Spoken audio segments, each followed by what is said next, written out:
Assalamualaikum warahmatullahi wabarakatuh. Hai semua, saya Lisa Puspasari. Saya Marcella. Dan saya Rika Akana. Selamat datang di podcast kedua kami. Nah, dalam podcast kali ini kita akan berbincang dengan seorang pengusaha muda. Narasumber kita kali ini adalah Putri Sapriana. Beliau berusia 22 tahun yang merupakan mahasiswi aktif di IAIN Langsa yang memiliki usaha bernama Food My Food. Oke, langsung saja kita mulai berbincang-bincang dengan Putri Sapriana. Terus saja pertanyaan pertama. Sejak kapan kakak dan apa motivasi kakak memulai usaha mangrove ini? Untuk usaha mangrove itu sejak 1 tahun belakang. Motivasinya kak simple banget. Ngelihat di kota Langsa ya, ikonnya Langsa hutan mangrove. Jadi Putri berpikir untuk mengangkat kuliner apa yang harus kita angkat dari hutan mangrove tersebut. Berawal dari pokok bangka. Awalnya orang mengira hanya sebagai souvenir, tapi bisa kita olah menjadi kuliner. Belum ada nih kuliner dari mangrove, satu-satunya hanya ada di Food My Food. Langsung aja nih kak ke pertanyaan kedua, yaitu sejauh ini produk apa saja yang sudah kakak produksi dari hasil olahan mangrove ini kak? Kan banyak tuh kayak ada tepung dan lain-lainnya gitu kak. Untuk produknya ada beberapa macam kak. Bahan bakunya yang diolah dari mangrove ada tepung mangrove. Kemudian produknya itu bisa jadi kulpi mangrove, peyek mangrove, dan mochi mangrove. Baik kak, pertanyaan selanjutnya, jadi kan sudah banyak tuh produk yang dihasilkan dari olahan mangrove. Terus produk apa kak yang paling diminati oleh konsumen?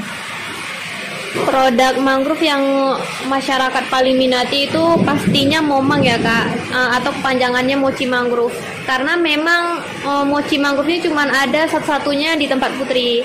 Mungkin mochi lain ada, cuman bukan khas mangrove. Jadi mochi mangrove ataupun momang cuma ada di sini. Jadi momang merupakan produk paling best seller di tempat Putri. Oh, jadi produk yang paling best seller di antara produk kakak yang lainnya itu momang. Nah, jadi bagaimana ini strategi kakak untuk memajukan produk momang ini? Strateginya ya kak, pastinya banyak strategi yang Putri gunain. Dari awalnya cuman promosi dari mulut ke mulut ternyata kurang dikenal, tapi Putri coba untuk melalui online. Nah, melalui Instagram, WA, terus Putri ada pakai TikTok. Nah, itu semenjak Putri pakai medsos lumayan omsetnya dari momang sendiri ya.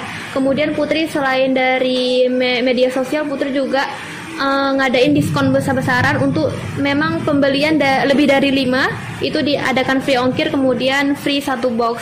Nah, dibilang rugi sih enggak, tapi Putri malah untung karena bakal datang pelanggan-pelanggan yang lain. Nah, jadi setiap ada orang beli juga Putri selalu bilang jangan lupa tag ya di Instagram gitu. Siapapun yang paling banyak nge-tag di Instagram Putri, maka dia akan dapat gift nanti setiap akhir bulannya. Itulah strategi yang Putri gunain selama ini kak. Kita untuk pertanyaan selanjutnya, sejauh ini ada nggak sih kendala yang kakak alami selama merintis bisnis mangrove ini? Misalnya mulai dari bahan baku, proses pembuatan, dan cara pemasarannya. Gimana kak? Kendala pastinya ada ya kak. Namanya kita usaha, itu pasti ada aja tuh hambatan yang dateng. Nggak selamanya mulus sesuai hati kita yang tulus. Tapi ada tuh kak, kayak misalkan Putri lagi promosi ini, tiba-tiba ada orang minta kurang, padahal harga kita udah yang pas-pasan dengan modal yang pas-pasan, untungnya juga pas-pasan, tapi masih aja minta kurang. Kemudian kak, kendala selanjutnya waktu, apalagi Putri sebagai mahasiswi tingkat akhir, sambil nyusun skripsi, sambil nerima orderan, terus bolak-balik dari kampus ke rumah produksi buat mochi, balik lagi ke kampus, itu kan rasanya butuh tenaga yang ekstra. Kemudian tidurnya telat, bangunnya harus cepat. Nah, itu untuk awal memang harus kayak gitu.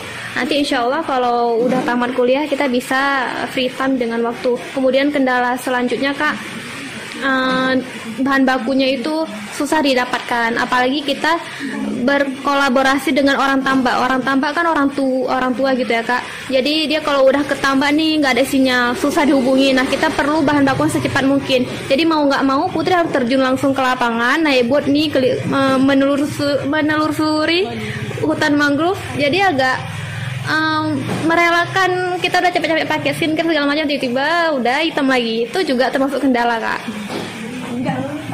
Ngomong aja nggak Kak? Apa sih tips atau motivasi untuk para pendengar nih yang ingin berwirausaha Kak? Kalau disuruh kasih kata motivasi mungkin belum bisa ya Kak, tapi Putri akan berusaha untuk memotivasi orang-orang yang pendengar. Semoga bisa diaplikasikan. Jadi motivasi Putri itu simple banget Kak. Nah ketika kita umur masih ada, maksudnya masih kuat, tenaga masih kuat, kemudian orang tua juga masih ada, ekonomi juga masih mencukupi, kita juga masih muda banget, janganlah cuman tidur-tidur di rumah tanpa menghasilkan apapun. Kalau bisa hari ini, hari esok lebih bagus daripada hari kemarin. Jadi teman-teman yang sedang mendengarkan podcast tersebut, cobalah mencari bakat ataupun minat apa yang ada di dalam diri teman-teman. Itu pasti ada, nggak mungkin nggak ada. Jangan bilang, ih aku nggak ada bakat nih, nggak tahu mau buat usaha apa, ih aku malas lah, nggak pede segala macam. Pasti ada aja. Kalau orang yang nggak mau, ada aja alasan untuk menolak. Tapi kalau orang yang mau, pasti dia cari, aku pasti bisa, aku pasti ada bakat, aku pasti ada minat yang harus aku gali. Nah ketika kita udah nemuin bakat kita apa, coba menjadi ladang penghasilan. Coba untuk menjual karya kita. Dengan karya kita akan kaya, bukan dengan banyak gaya kita banyak karya. Terima kasih Kak. Oke, terima kasih banyak Kak atas waktu dan kesempatannya hari ini telah mengisi podcast kami.